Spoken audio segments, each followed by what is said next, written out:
What up, folks? I'm back once again doing another video game review, and I'm reviewing Battletoads in Ragnarok's world, and it was released on the Game Boy, and it was made by Trade West.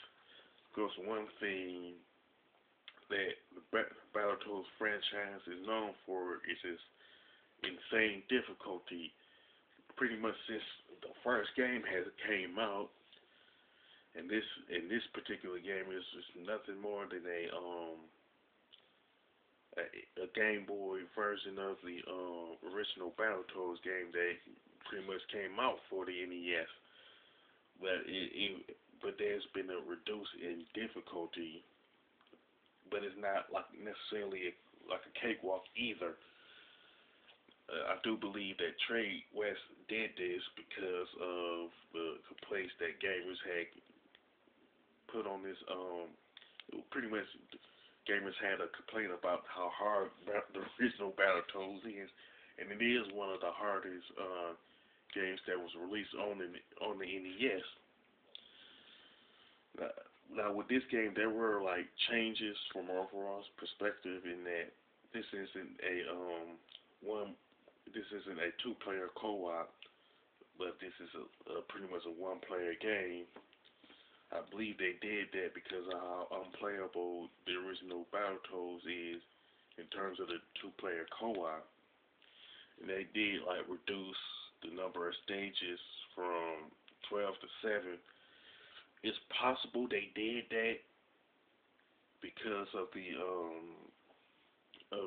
Game Boy limitations, but I'm not really 100% sure that was the reason why they reduced the number of stages. I say, but because of they decided to go there, some of the enemies that was in the original Battletoads are not in this game.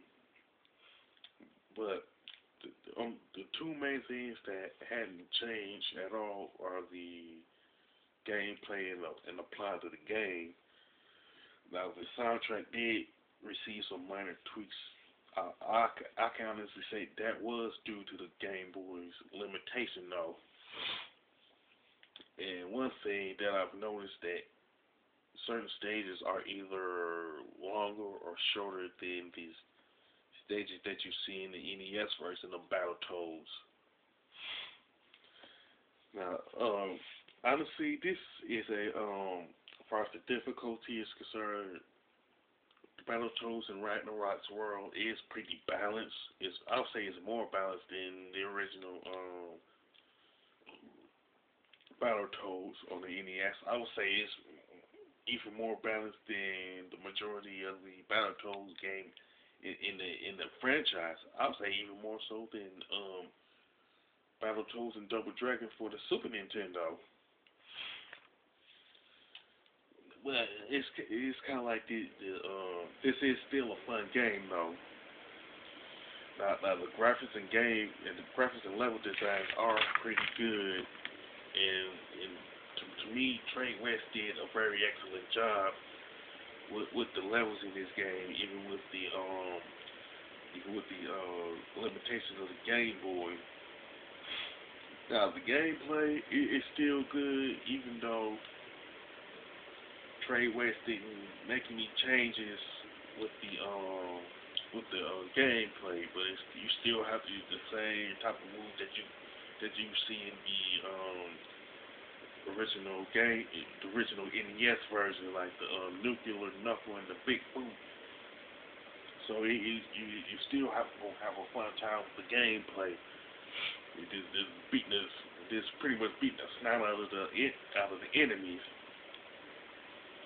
And as far as the soundtrack is concerned, there were some, like I said, there was some minor tweaks because of the Game Boy limitation, but it's still good to listen to, even though technically it's not as good as the NES version, but it's still probably like one of the best soundtracks on the Game Boy.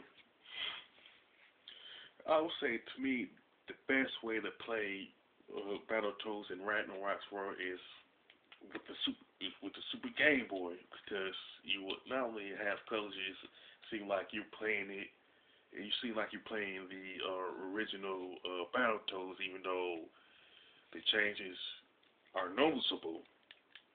And honestly, I would seriously recommend this particular game to any gamer, regardless if they're a Battletoads fan or not. Now, as far as the score is concerned, I would definitely give it an 8. You know what I'm saying? It's mainly because of the mainly have to do with the Game Boy limitation, but it's practically a minor gripe, so it's not that big of a deal, you know.